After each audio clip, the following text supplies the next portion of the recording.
বন্ধু হওয়া উচিত আয়না আর ছায়ার মতন। কেন কেন সেটাই আপনাদের সাথে আজকে শেয়ার করব। আমাদের সবার জীবনে বন্ধু আছে, কিন্তু বন্ধু, প্রকৃত বন্ধু কি করে বুঝবো? তাদের হওয়া উচিত আয়না আর ছায়ার মতন। আয়না কখনো মিথ্যে বলে না, আর ছায়া কখনো সঙ্গ ছাড়ে না। তো সেক্ষেত্রে প্রকৃত বন্ধু, সে যদি প্রকৃত বন্ধু হয়, আপনার সুখে দুঃখে সব সময় কিন্তু আপনার সাথে থাকবে। আপনার নেগেটিভিটিটা কিন্তু সে বলতে দ্বিধাবোধ করবে না। এই হচ্ছে বন্ধু। বন্ধু অলওয়েজ আয়নার মতন স্বচ্ছ হয়, যে সবসময় আমাকে সত্যিটাই বলবে। খারাপ পথে যাওয়া থেকে আটকানোর জন্য সে আপ্রাণ চেষ্টা করবে। খারাপ লাগবে এটার তোয়াক্কা না করে সে আমাকে উচিত অনুচিত বলতে পারবে।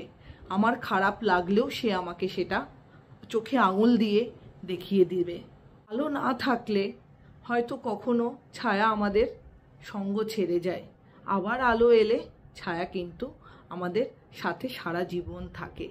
তো এই আলোতেই যেন ভালো বন্ধু তোমরা খুঁজে পাও। ভালো বন্ধু সেই হবে যে তোমাকে সবসময় ছায়ার মতন আগলে রাখবে এবং ছায়ার মতন সঙ্গ দেবে। ভিডিওটা কেমন লাগলো অবশ্যই আমাকে জানিও। ভালো লাগলে চ্যানেলটা লাইক অ্যান্ড সাবস্ক্রাইব করে দিও। সবাই ভালো থেকো, সুস্থ থেকো। নমস্কার।